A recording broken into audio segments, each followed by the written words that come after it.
नमस्ते दोस्तों।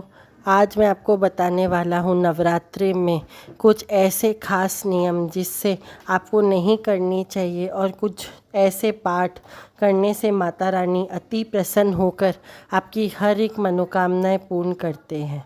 ऐसे कौन से अचूक उपाय नहीं करने चाहिए जिससे माँ रुष्ट हो सकती है, आपकी पूजा कीमे में बाधा न आ सकती है।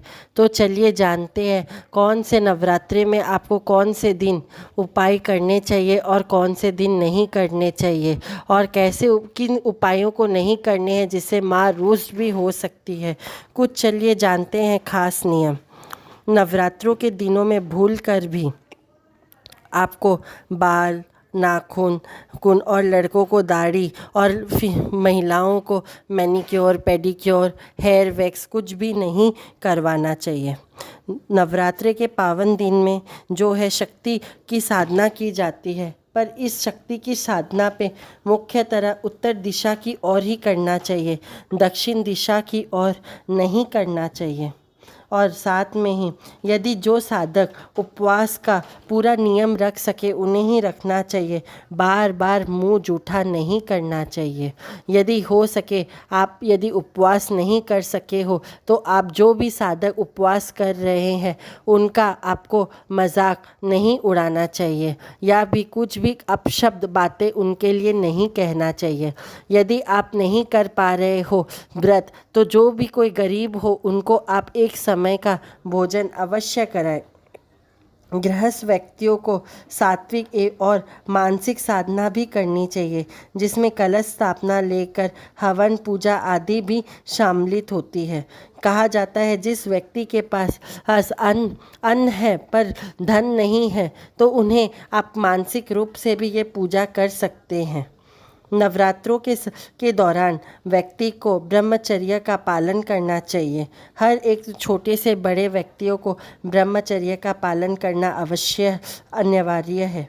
साधकों को जब भी पूजा स्थान पे बैठे उस समय आपको हर समय सुरक्षा कवच बनाकर बैठना चाहिए, अन्यथा पूजा में संकट आ सकती है। साधकों को इस समय ज़मीन में सोना चाहिए, ना कि बिस्तर में सोना चाहिए, ना बेड में सोना चाहिए। हो सके तो जातकों को ज़मीन में ही सोना चाहिए। जैसे चप्पल हो गए, चमड़े के वस्तुओं का उपयोग नहीं करना चाहिए। जातकों को इस समय तन, मन और विचारों में पूरी तरह शुद्धता बनाए रखनी चाहिए। अपवित्रता शब्द भी नहीं कहना चाहिए, ना मन में लेकर आना चाहिए। जो भी व्यक्ति चैत्र नवरात्रि मनाते हैं उन्हें महिलाओं के प्रति मान सम्मान रखना चाहिए। गलत आंखों से और विचार भी मन में नहीं लाना चाहिए। ऐसा करने से यदि आप विचार लाते हैं तो माँ अति रुष्ट हो जाती है। साधकों को जिस जगह पे भी आप नवरात्रि बिठाते हैं, यदि आप घर पे बिठा रहे हैं या कोई भी शक्तिपीठ के जगह पर बैठे हैं तो आपको ज़्यादा बाहर नहीं घूमना चाहिए, जिससे कि आपके शक्ति अलग अलग जगह पे भिन्न होती है। इसीलिए व्यक्ति को अपने घर से बाहर भी नहीं निकलना चाहिए।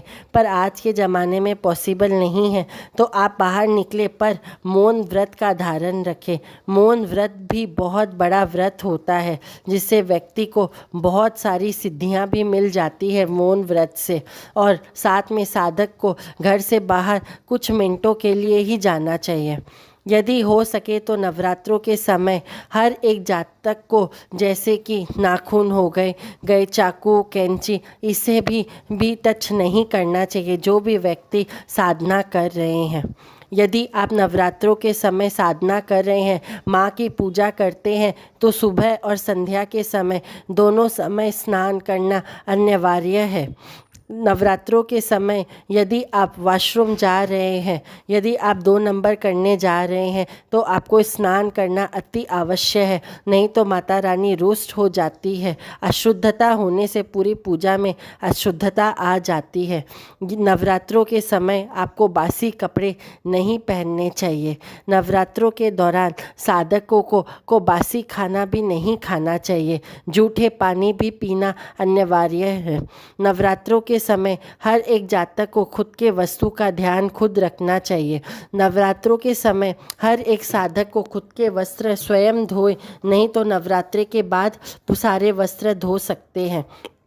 नवरात्रों के दौरान यदि आप आपके नियम जैसे चलते हैं उस अनुसार आप जो भी व्यक्ति से कुछ भी अन्न भी ले रहे हैं या दे रहे हैं, आपको सोच समझकर देन लेन करना चाहिए।